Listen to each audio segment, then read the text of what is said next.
finish the evolution of a speaker. Thank you.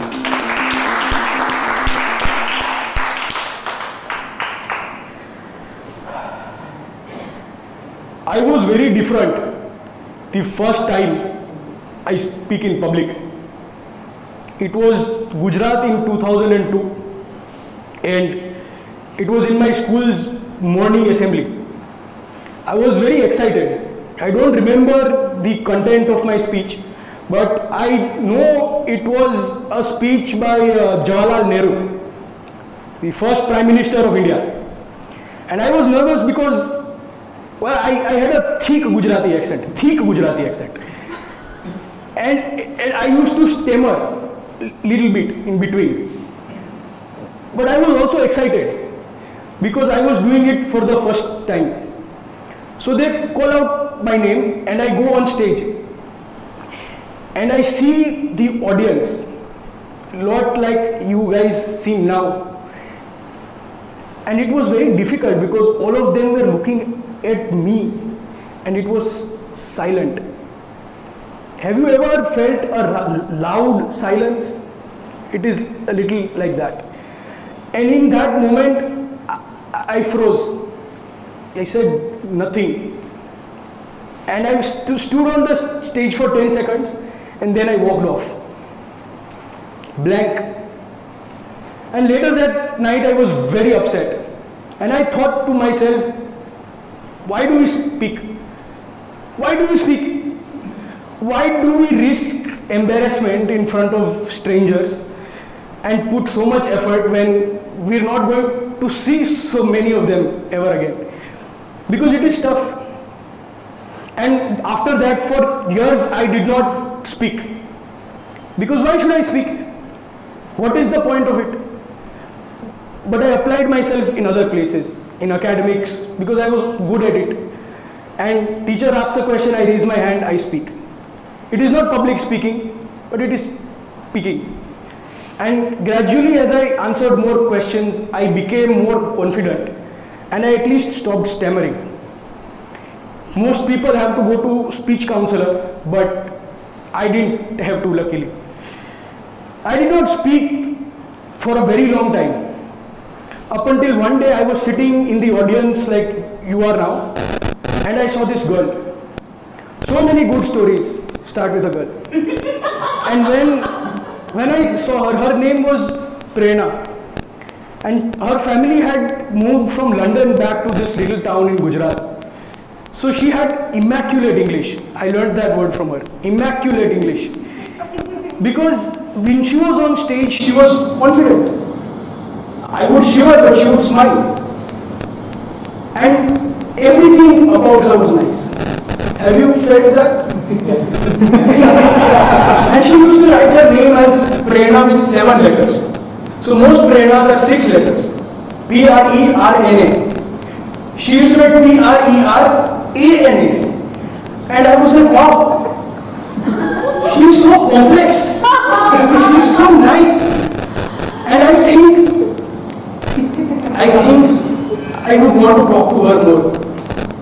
So I used to go and I used to see and there was this another thing she used to do. Whenever she used to walk, she had this ponytail up high.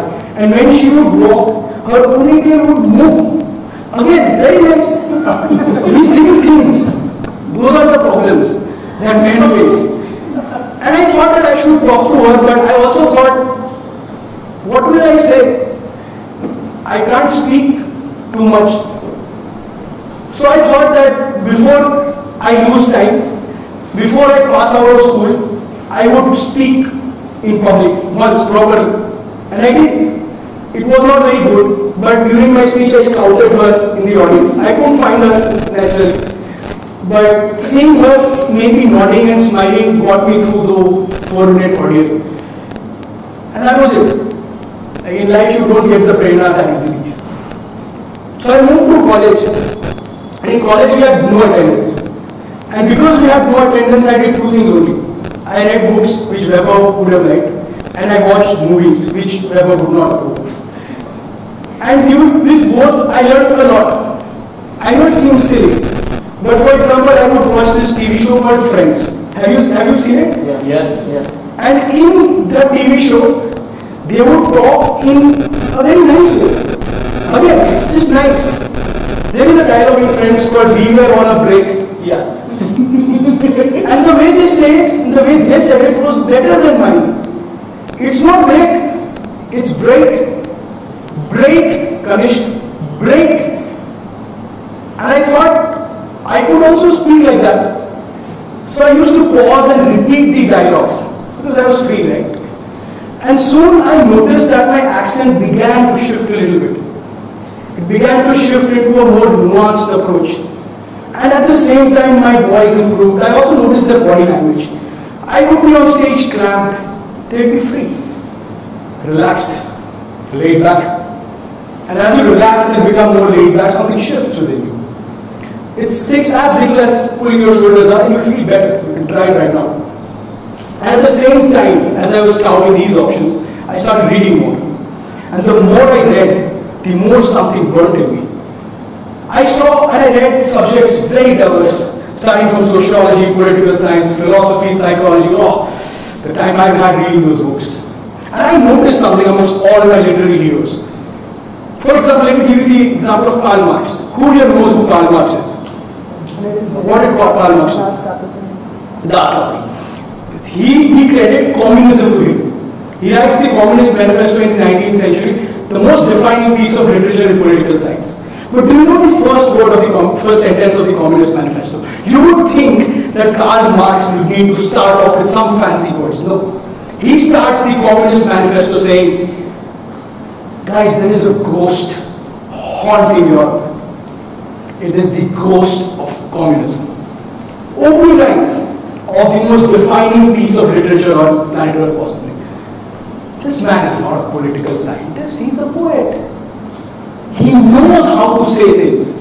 He knows how to craft these sentences. And I thought that maybe if I had the same vocabulary, if I had the same lexicon at my disposal, I could do it too.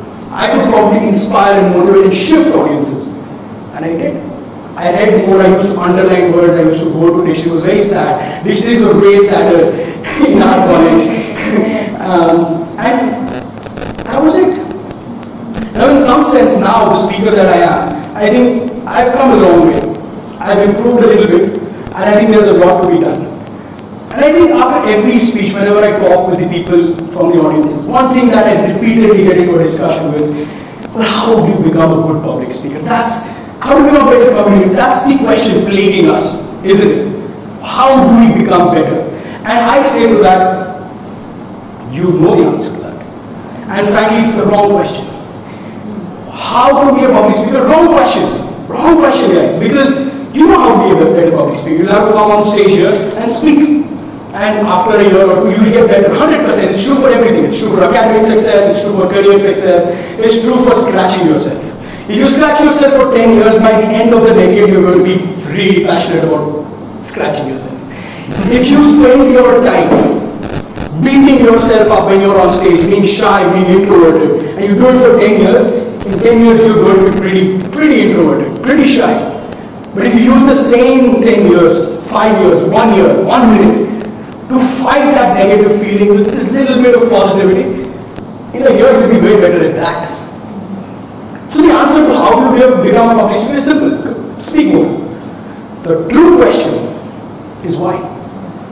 The great German philosopher Friedrich Nietzsche once said, a man who knows the why of something can endure any how. If you know why you want to speak better, you know how to do it. And that's the thing. Most of you here should ask yourself that question. But why do we speak?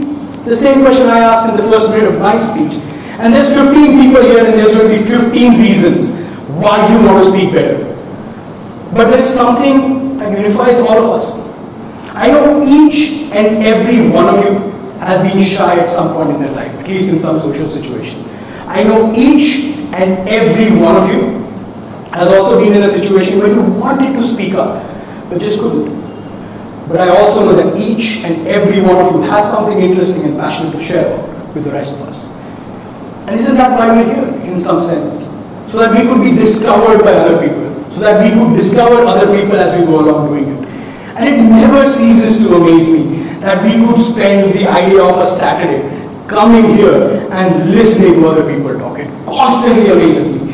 It never ceases to amaze me that every once in a while when I give a speeches, I always see you guys, some of you at least nod and smile and react. And the joy that you get from resonating with someone. That's why we speak. And sometimes once in a while we speak because, well, we want to write like Karl Marx.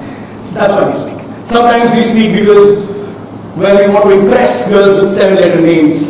And we want to tell them how much they mean to us. And maybe that's why we speak. But the reality is that most of us speak because we want to be understood. Speaking is expression.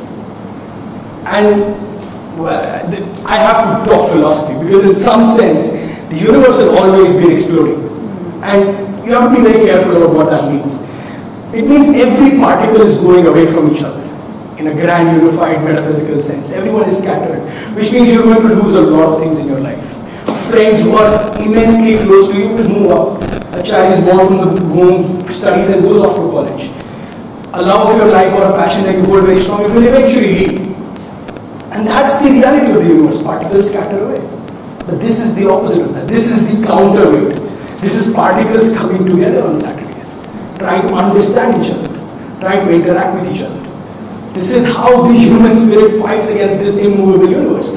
Really. And maybe that's why we speak. I don't know. But in some sense you speak because you remember the 10-year-old boy or the 10-year-old girl you were. And I would go back to that 10-year-old boy and I would tell him, you'll be fine. You know, I know you can't speak, but you'll be fine. And he'd be proud maybe at least of the fact that my English is also a little closer to immaculate now. But more importantly, I would go back to that 10-year-old boy and I would tell him that how much I respect him, how much I love that little kid and I admire him. Because that's a kid, and that kid is within all of us, who has no reason to go on stage, who has every reason to be embarrassed, who has every reason to risk himself, make himself vulnerable in front of an audience he doesn't know. But he does it anyways. You speak because you want to be discovered.